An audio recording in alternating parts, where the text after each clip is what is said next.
There is a group of people in our society and perhaps around the world who, for some reason, believe that back before the industrial age that people lived better than they live now today. Some of them tried their best to fight modernism. They have declared, for example, on the internal combustion engine. And that's why this global warming thing, or that was the motive here. The internal combustion engine supposedly is putting out carbon dioxide, and carbon dioxide, they believe, is changing the climate of the planet. I told you what I have asked young students who've come into my office. I said, is the air better or worse than it was 50 years ago? Well, I even asked members of Congress, and I ask people all the time, what percentage who buy on to global warming, who are saying they're advocates of global warming caused by mankind, basically the internal combustion engine, what percentage of the Earth's atmosphere is carbon dioxide, is CO2? Now, I hope that everyone who's focusing on these comments now asks themselves what they think is how much CO2 there is, because the CO2 is being blamed for changing the entire climate of the planet. An enormous undertaking to change the climate of the whole planet, so it must be a pretty good part of our environment, of the atmosphere. I have had members of Congress tell me that they believe it's 25%. Some people say 10%, others say 20%. I have never had a member of Congress tell me he come anywhere close. And what it really is, it's not 10 or 20%, it's not 5%, it's not 1%. It's less than 1/10, no, it's less than 1/2 of 1/10 of 1%. You got that? It's not just 1%, it's less than 1/2 of 1/10 of 1%. And of that, humankind is only responsible for 10% of that CO2. So that makes it so minuscule, it would be like putting a string across a football field, and that was going to create changes in the entire football field.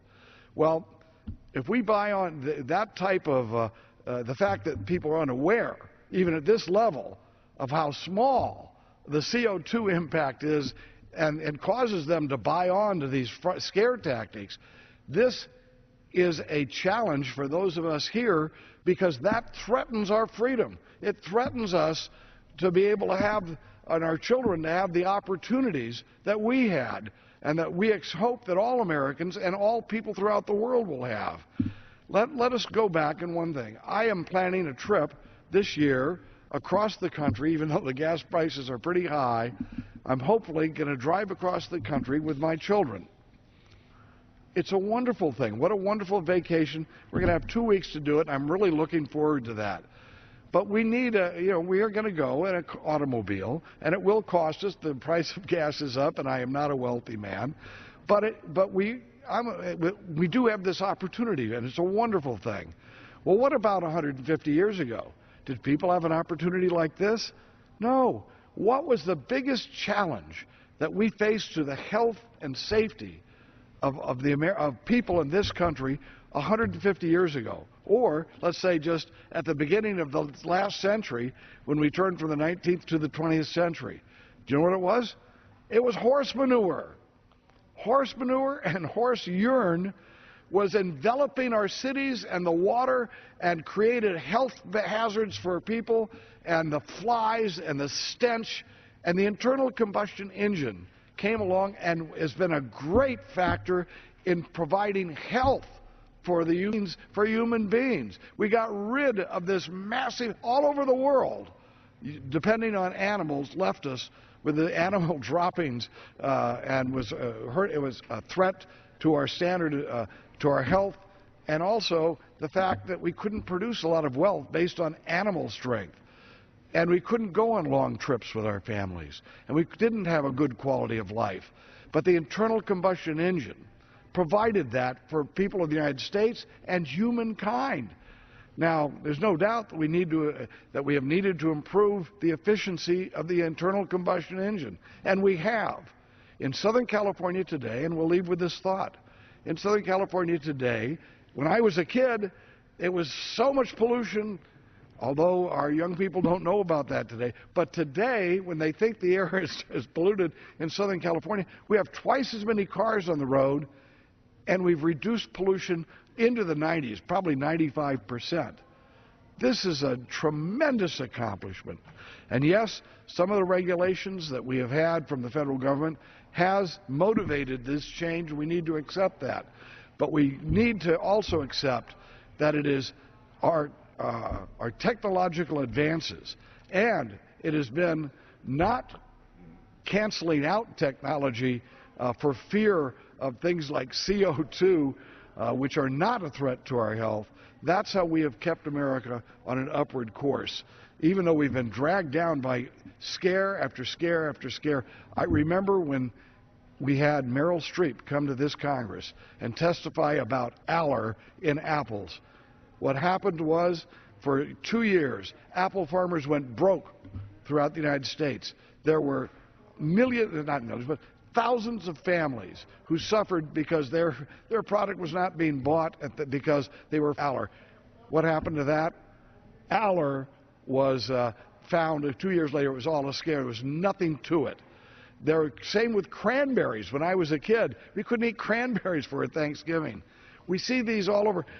We have the gentleman that I quoted here, that I mentioned, who is the godfather of the global warming theory. He's also someone who, James Lovelock, he's also the man who discovered hydrocarbons, which gave people the analysis of the ozone hole.